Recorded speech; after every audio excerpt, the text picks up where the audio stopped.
An anthology of readings of Almighty God's words.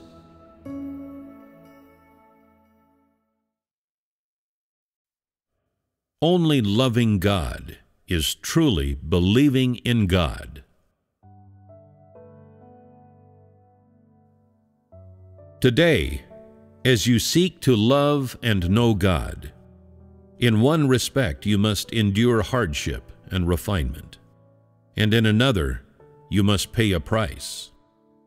No lesson is more profound than the lesson of loving God, and it can be said that the lesson that people learn from a lifetime of belief is how to love God. Which is to say, if you believe in God, you must love God.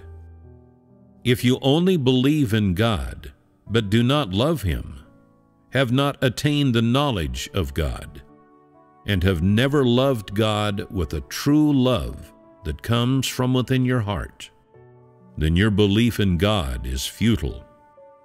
If, in your belief in God, you do not love God, then you live in vain, and your entire life is the most lowly of all lives. If, throughout your whole life, you have never loved or satisfied God, then what is the point of you living? And what is the point of your belief in God? Isn't that a waste of effort? Which is to say, if people are to believe in and love God, then they must pay a price. Rather than trying to act in a certain way externally, they should seek true insight in the depths of their hearts. If you are enthusiastic about singing and dancing, but incapable of putting the truth into practice, can you be said to love God? Loving God requires seeking God's will in all things, and that you probe deep within when anything happens to you, trying to grasp God's will, and trying to see what God's will is in this matter, what He wishes you to achieve, and how you should be mindful of His will. For example, something happens that requires you to endure hardship, at which time you should understand what God's will is, and how you should be mindful of His will. You must not satisfy yourself. First, put yourself to one side. Nothing is more abject than the flesh. You must seek to satisfy God, and must fulfill your duty. With such thoughts, God will bring a special enlightenment to you in this matter, and your heart will also find comfort. Be it big or small, when something happens to you, you must first put yourself to one side and regard the flesh as the most lowly of all things. The more you satisfy the flesh, the more liberties it takes. If you satisfy it this time, next time it will ask for more. And as this carries on, you come to love the flesh even more. The flesh always has extravagant desires. It always asks that you satisfy it, and that you gratify it within, whether it be in the things you eat, what you wear, or in flying off the handle, or pandering to your own weaknesses and laziness. The more you satisfy the flesh, the greater its desires become, and the more debauched the flesh becomes, until it gets to the point when people's flesh harbors even deeper conceptions, and disobeys God, and exalts itself, and becomes doubtful about the work of God. The more you satisfy the flesh, the greater the weaknesses of the flesh. You'll always feel that no one sympathizes with your weaknesses. You'll always believe that God has gone too far, and you'll say, "How could God be so harsh? Why won't He give people a break?" When people are too indulgent of the flesh and cherish it too much, then they forfeit themselves. If you truly love God and do not satisfy the flesh, then you'll see that everything God does is so right and so good, and that His curse of your rebelliousness and judgment of your unrighteousness is justified. There will be times when God chastens and disciplines you and raises up an environment to temper you, forcing you to come before Him. And you will always feel that what God is doing is wonderful. Thus, you will feel as if there isn't much pain, and that God is so lovely. If you pander to the weaknesses of the flesh and say that God goes too far, then you'll always feel in pain and will always be depressed, and you will be unclear about all of the work of God. And it will seem as if God is not sympathetic to man's weakness at all, and unaware of man's difficulties. And thus you will feel miserable and alone, as if you have suffered great injustice, and at this time you will begin to complain. The more you pander to the weaknesses of the flesh in this way, the more you will feel that God goes too far, until it gets so bad that you deny the work of God and begin to oppose God and become full of disobedience. Thus, you must rebel against the flesh and not pander to it.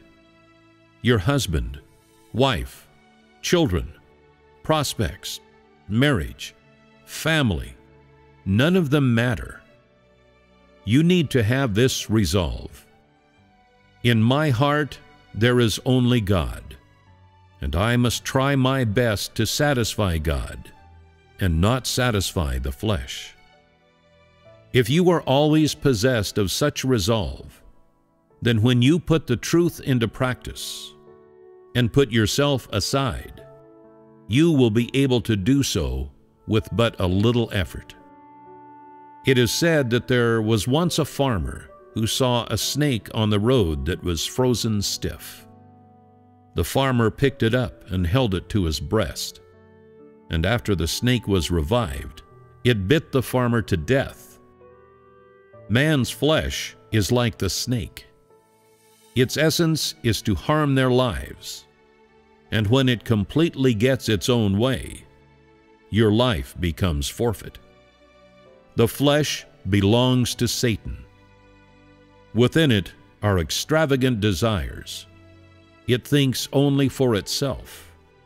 It wants to enjoy comfort and revel in leisure, wallowing in sloth and idleness, and having satisfied it to a certain point, you will ultimately be eaten up by it.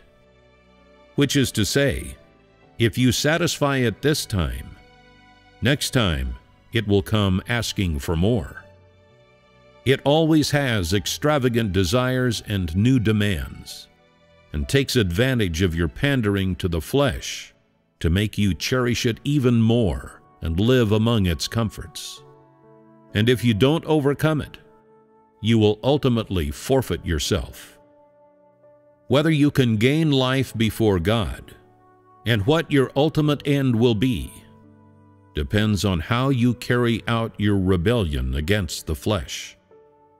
God has saved you and chosen and predestined you. Yet if today you are unwilling to satisfy Him, you are unwilling to put the truth into practice, you are unwilling to rebel against your own flesh with a heart that truly loves God, ultimately you will ruin yourself and will thus endure extreme pain. If you always pander to the flesh, Satan will gradually gobble you up inside and leave you without life or the touch of the Spirit until the day comes when you are completely dark inside. When you live in darkness, you will have been taken captive by Satan. You will no longer have God and at that time you will deny God's existence and leave Him. Thus, if you wish to love God, you must pay the price of pain and endure hardship. There is no need for external fervency and hardship, reading more and running about more. Instead, you should put aside the things within you, the extravagant thoughts, personal interests, and your own considerations, conceptions, and motivations. Such is God's will. God's dealing of people's external disposition is also one part of His work. Dealing with people's external, abnormal humanity, for example, or their lifestyle and habits, their ways and customs, as well as their external practices and their fervency. But when He asks that people put the truth into practice and change their dispositions, what is primarily being dealt with are the motivations and conceptions within them. Only dealing with your external disposition isn't hard. It's like asking you not to eat the things you love, which is easy. That which touches upon the conceptions inside you, however, isn't easy to let go of. It requires you to rebel against the flesh and pay a price and suffer before God.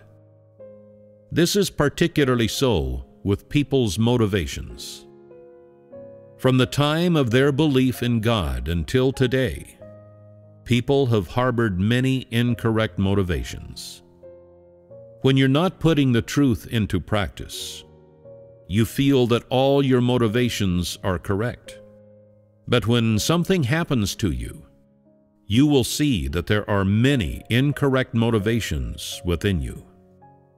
Thus, when God makes people perfect, He causes them to realize that there are many conceptions within them that are obstructing their knowledge of God. When you recognize that your motivations are wrong, if you are able to stop practicing according to your conceptions and motivations, and are able to bear testimony to God and stand firm in your position in all that happens to you, this proves that you have rebelled against the flesh. When you rebel against the flesh, there will inevitably be a battle within you. Satan will try and make you follow it, will try and make you follow the conceptions of the flesh and uphold the interests of the flesh. But God's words will enlighten and illuminate you within. And at this time, it is up to you whether you follow God or follow Satan. God asks people to put the truth into practice, primarily to deal with the things inside them, to deal with their thoughts and their conceptions that aren't after God's heart. The Holy Spirit touches people inside and carries out His work within them. And so behind everything that happens is a battle. Every time people put the truth into practice, or put the love of God into practice, there is a great battle. And though all may seem well with their flesh, in the depths of their hearts, a life and death battle will, in fact, be going on. And only after this intense battle, after a tremendous amount of reflection, can victory or defeat be decided. One does not know whether to laugh or cry, because many of the motivations within people are wrong, or else because much of God's work is at odds with their conceptions. When people put the truth into practice, a great battle is waged behind the scenes. Having put this truth into practice, behind the scenes people will have shed countless tears of sadness before finally making up their mind to satisfy God. It is because of this battle that people endure suffering and refinement. This is true suffering. When the battle comes upon you, if you are able to truly stand on the side of God, you will be able to satisfy God. Suffering in the course of practicing the truth is inevitable. If, when they put the truth into practice, everything within them were right, then they would not need to be made perfect by God, and there would be no battle, and they would not suffer. It is because there are many things within people that are not fit for use by God, and much of the rebellious disposition of the flesh, that people need to learn the lesson of rebelling against the flesh more profoundly. This is what God calls the suffering that He asked man to undergo with Him. When you encounter difficulties, hurry up and pray to God. "Oh God, I wish to satisfy you. I wish to endure the final hardship to satisfy your heart. And regardless of how great the setbacks I encounter, still I must satisfy you. Even if I have to give up my whole life, still I must satisfy you." With this resolve, when you pray thus, you will be able to stand firm in your testimony. Each time they put the truth into practice, each time they undergo trials, each time they are tried, and each time God's work comes upon them, people endure extreme pain. All of this is a test for people, and so within all of them there is a battle. This is the actual price that they pay. Reading more of God's words and running about more is somewhat of a price. It is what people ought to do. It is their duty and the responsibility that they should fulfill. But people must put aside that within them which needs to be put aside. If you don't, then no matter how great your external suffering and how much you run around, all will be in vain. Which is to say, only the changes within you can determine whether your external hardship is of value. When your internal disposition has changed and you have put the truth into practice, then all your external suffering will gain God's approval. If there has been no change in your internal disposition, then no matter how much suffering you endure, or how much you run about on the outside, there will be no approval from God, and hardship that is not confirmed by God is in vain. Thus, whether the price you have paid counts is determined by whether or not there has been a change in you, and by whether or not you put the truth into practice and rebelled against your own motivations and conceptions to attain the satisfaction of God's will, the knowledge of God, and loyalty to God. No matter how much you run about, if you have never rebelled against your own motivations, only seek external actions and fervency, and never pay any attention to your life, then your hardship will have been in vain. If, in a certain environment, you have something you want to say, but inside you don't feel it's right, that it does not benefit your brothers and sisters, and may hurt them, then you won't say it, preferring to be pained within, for these words are incapable of satisfying God's will. At this time, there will be a battle inside you, but you will be willing to suffer pain and give up that which you love.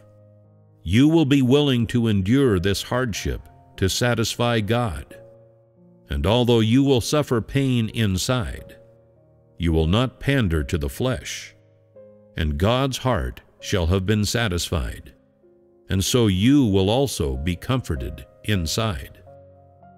This is truly paying a price, and is the price desired by God. If you practice in this way, God will surely bless you. If you can't achieve this, then no matter how much you understand, or how well you can speak, it will all be for nothing. If, on the road to loving God, you are able to stand on the side of God when He does battle with Satan, and you do not turn back to Satan, then you will have achieved the love of God, and you will have stood firm in your testimony. In every step of work that God does within people, externally it appears to be interactions between people, as if born of human arrangements or from human interference. But behind the scenes, every step of work and everything that happens is a wager made by Satan before God and requires people to stand firm in their testimony to God. Take when Job was tried, for example. Behind the scenes, Satan was making a bet with God, and what happened to Job was the deeds of men and the interference of men. Behind every step that God does in you is Satan's wager with God. Behind it all is a battle. For example, if you are prejudiced toward your brothers and sisters, you will have words that you want to say, words that you feel may be displeasing to God, but it will be hard for you inside. And at this moment, a battle will commence within you. Do I speak or not? This is the battle. Thus, in everything there is a battle. And when there is a battle within you, thanks to your actual cooperation and actual suffering, God works within you. Ultimately, inside you are able to put the matter aside, and the anger is naturally extinguished. Such is the effect of your cooperation with God. Everything you do requires you to pay a certain price in your efforts. Without actual hardship, you can't satisfy God. It does not even come close to satisfying God. And they are nothing but empty slogans. Can these empty slogans satisfy God? When God and Satan do battle in the spiritual realm, how should you satisfy God? And how should you stand firm in your testimony to Him? You should know that everything that happens to you is a great trial and the time when God needs you to bear testimony. Externally, they might not seem like a big deal, but when these things happen, they show whether or not you love God. If you do, you will be able to stand firm in your testimony to Him. And if you have not put the love of Him into practice, this shows you are not someone who puts the truth into practice, that you are without the truth and without life, that you are chaff. Everything that happens to people is when God needs them to stand firm in their testimony to Him. Nothing major has happened to you at the moment, and you do not bear great testimony. But every detail of your daily life relates to the testimony to God. If you can win the admiration of your brothers and sisters, your family members, and everyone around you, if one day the unbelievers come and admire all that you say and do, and see that all that God does is wonderful, then you will have borne testimony. Although you have no insight and your caliber is poor, through God's perfection of you, you are able to satisfy Him and be mindful of His will. Others will see what great work He has done in people of the poorest caliber. People come to know God, and become overcomers before Satan and loyal to God to an extent. So none will have more backbone than this group of people. This will be the greatest testimony. Although you are incapable of doing great work, you are able to satisfy God.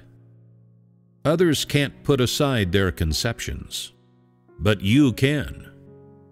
Others can't bear testimony to God during their actual experiences, but you can use your actual stature and actions to repay God's love and bear resounding testimony to Him. Only this counts as actually loving God. If you are incapable of this, then you do not bear testimony among your family members, among your brothers and sisters, or before the people of the world. If you can't bear testimony before Satan, Satan will laugh at you. It will treat you as a joke, as a plaything. It will often make a fool of you and drive you insane. In the future, great trials may befall you, but today, if you love God with a true heart, and if, regardless of how great the trials ahead, irrespective of what happens to you, you are able to stand firm in your testimony and able to satisfy God, then your heart will be comforted, and you will be unafraid no matter how great the trials you encounter in the future. You can't see what will happen in the future. You can only satisfy God during today's circumstances. You are incapable of doing any great work and should focus on satisfying God by experiencing His words in real life and bearing strong and resounding testimony that brings shame upon Satan. Although your flesh will remain unsatisfied and have suffered, you will have satisfied God and brought shame upon Satan. If you always practice in this way, God will open up a path before you.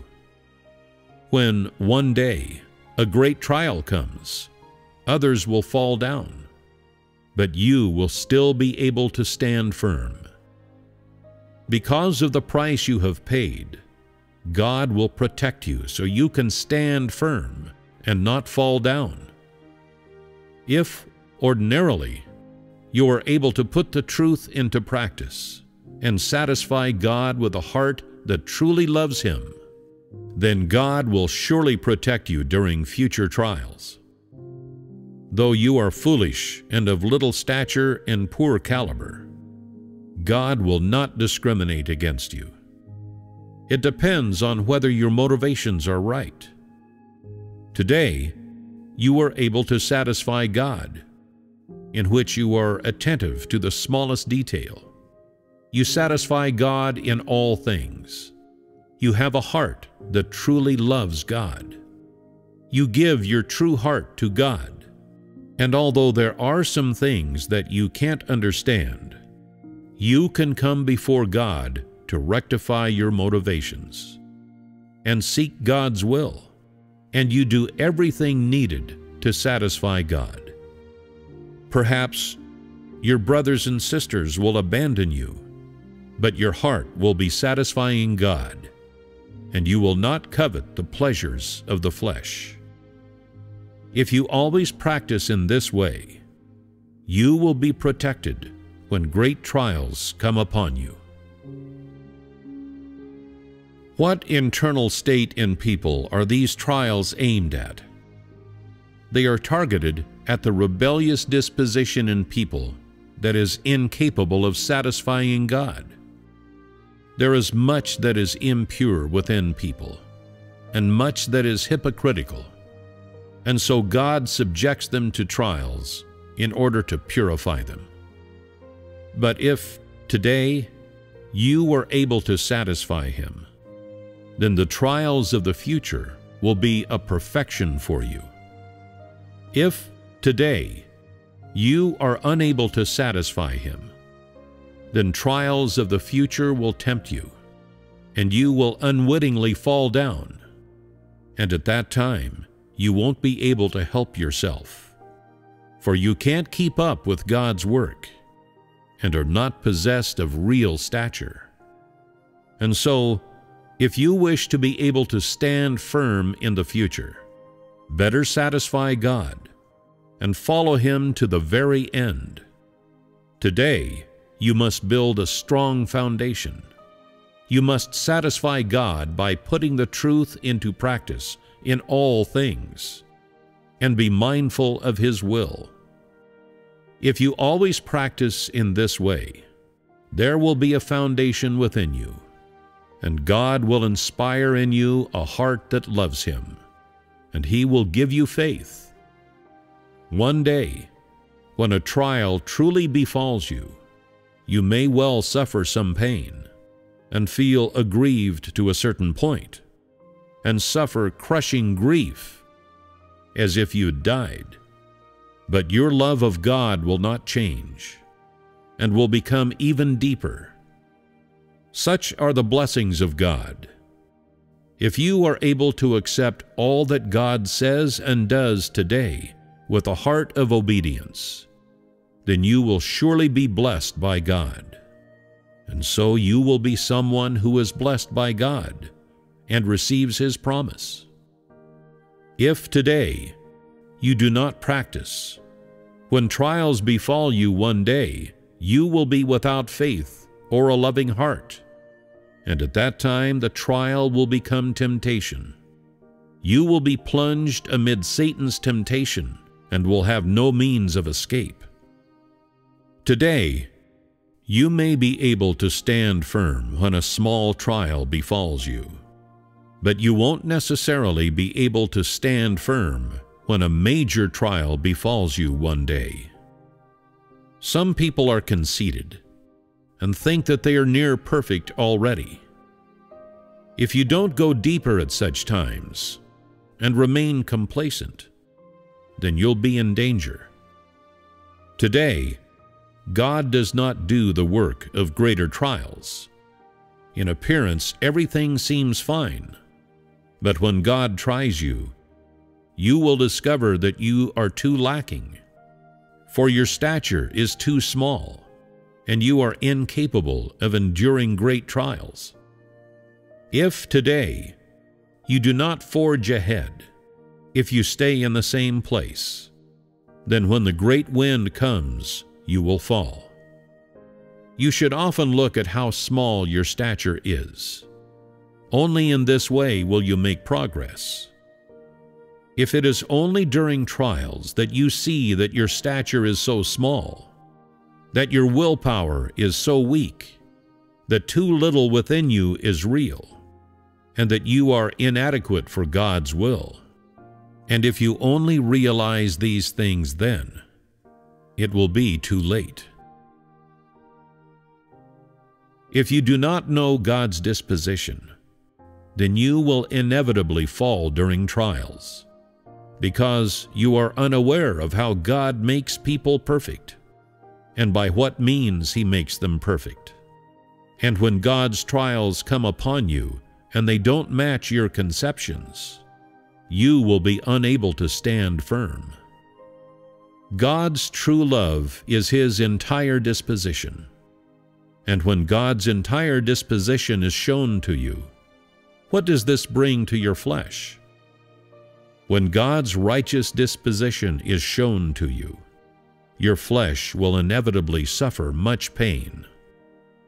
If you don't suffer this pain, then you cannot be made perfect by God, nor will you be able to devote true love to God.